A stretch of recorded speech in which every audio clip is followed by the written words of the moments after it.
Welcome back to my series where I read messages from regretful parents. I did receive this as a direct message and I do have permission to share it here on TikTok. I was always on the fence about whether or not I wanted children.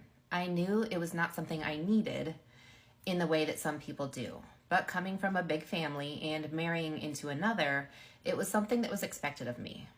I was always told that my indifference to children was simply because they weren't mine. And once I had my own kids, I'd see that any fears or hesitations I had were unfounded. I was always told it was something I'd get over. About 2 years after we got married, my husband and I started trying to get pregnant. It didn't happen easily and wound up turning into years of fertility treatments and 2 miscarriages. I told my husband that if what we were trying didn't work, I was not willing to put myself through IVF. Instead of supporting my decision, he would dismissively say, "We'll see," and implied that it was a deal breaker if I didn't do everything humanly possible to see this through. Truth be told, I was worried about getting pregnant for a lot of reasons. One, because my husband was such a workaholic, and I worried that he'd prioritize his job over his family.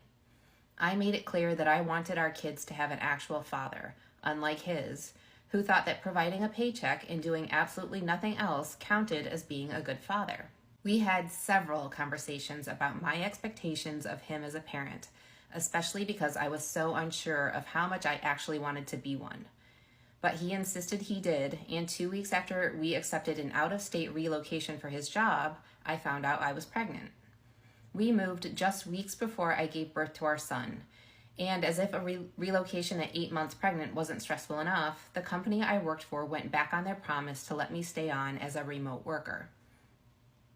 They let me work right up until my due date and then locked me out of the system, telling me to contact them if and when you find daycare, despite knowing that daycare had never been part of my plan. And even if it had, they'd just taken away my means to pay for it. I had horrific PPD, and to this day, I have never felt worse. My son was a miserable baby with terrible colic and acid reflux. He slept only in 1-hour stretches and cried the rest of the time.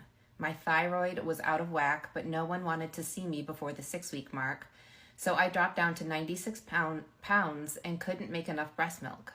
I also had a pinched nerve in my back that made walking painful, wasn't sleeping, could barely find time to eat, and the worst part was I was 100% alone.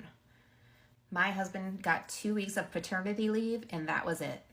He went back to work as if I wasn't a shell of myself, being terrorized by my hormones and an endlessly crying baby. He was awful to me to boot. After being awake with the baby all night, I would beg him to stay home